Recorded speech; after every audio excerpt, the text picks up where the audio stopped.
Welcome to A Wealthy Hairstylist, and it's me, Samantha, your business hype girl, and I'm going to show you a little sneak peek of how I transform my blonde client into this gorgeous blonde color. Okay, so we are going to take these blonde Wefts brunette. So let's get out our client book. So here's what I'm thinking. So for her main row, we have the one Weft, that's the back bottom, like it goes, it's going to lay first. We're just going to darken this whole thing. So I think my game plan is I'm going to do some face framing highlights, but instead of highlights, I'm actually going to section that hair in conditioner. She is rooty, so I'm actually going to keep that. I think the melt of how it is beautiful. I don't necessarily want to re-highlight her again today. So we're going to put all those blonde pieces that I want to keep in the foil with conditioner. And then the Wefts, so this back bottom for her main row, we're going to go all dark. So that's going to be the one that's laid flat. I have our corners. So we have the left top, which is actually like a large fold over. So what I think I want to do, because she still wants a panel of brightness, so I think up until where this corner meets, like we're going to keep what's in here, this Lowlight. I'm debating if I want to like really weave everything dark and then tone it like a nice golden color, like just like a 9G or maybe an 8G.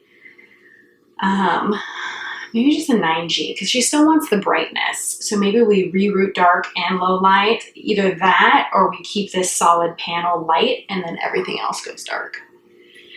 So I'm thinking we're going to think about that. I don't know. What do you think? We should root and low light? Yeah. I think so because she still has so much dimension. Sorry, our washer and dryer is going, so hopefully it's not too loud. I'll try to speak up louder. So I think we're going to root and maybe we just heavily low light. I'm thinking like 5N and a little bit of 5G or 5N and 6G. I think would be good. So that way it gets filled with the warmth. And the back bottom will be completely 5N 6G. I think that would be good because she wants the warmth. So I think that'll be the game plan. We're going to reroute, low light everything. And then her top row is the two Wefts. I think one of them we should go solid and we'll keep one dimensional. And then that way, once we see how her hair takes and once we blow dry it, if it's more dimensional, we can leave one of the dimensional Wefts on top. Or if it takes more solid, if her hair is more porous and it grabs, then we could have the option of having a darker weft laid on the top. So I think that's the game plan. All right, let's get mixing. My assistant and I decided to mix up colorants. So we decided on 6N and 5BG for my client's color, and then we did 5N and 6G for the Wefts. So initially I decided to foil her natural blonde hair with conditioner, and then I applied the darker colorants color all over to help give her the depth. I did keep a lot of her highlights in a foil so that way I can preserve the blonde that is face framing around her face. As you can see, this is the original blonde color that we have to darken. And this would be the after. So we rerouted, we low lighted the Wefts, and there was one or two Wefts that we actually did do a solid dark to give her that depth.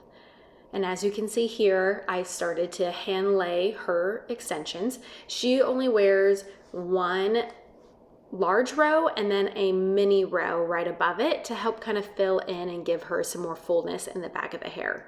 So as you can see, I'm adding the more solid weft on top of the dimensional to help transition and break up all the dimensional wefts. And what I do sew in her hair, it is a hidden bead method, so that way she has the flexibility of wearing her hair up when she wants and no bead or string is exposed. And as you can see here, I did leave the dimensional wefts that have more blonde pops around her face, and then the darker pieces are in the back of her head. So that way she has the depth and the darkness in the back and a little bit more brightness around her face. And that's exactly how I colored her hair to begin with as well. So when I foiled her hair with the Colorance toner, or you could do Colorance toner, or you could do conditioner and then tone at the bowl. If you could, that's one way to do it if you are a little hesitant of how dark the client's hair will naturally take. But we did tone the client at the bowl as well, so I could get the highlight, the color that I was wanting. And this is her beautiful color once the wefts are installed. As you can see, she still has the brightness around her face, but the darker depth all in the back. And that weft is just hiding back there. Can't even see it. It blends beautifully into her hair.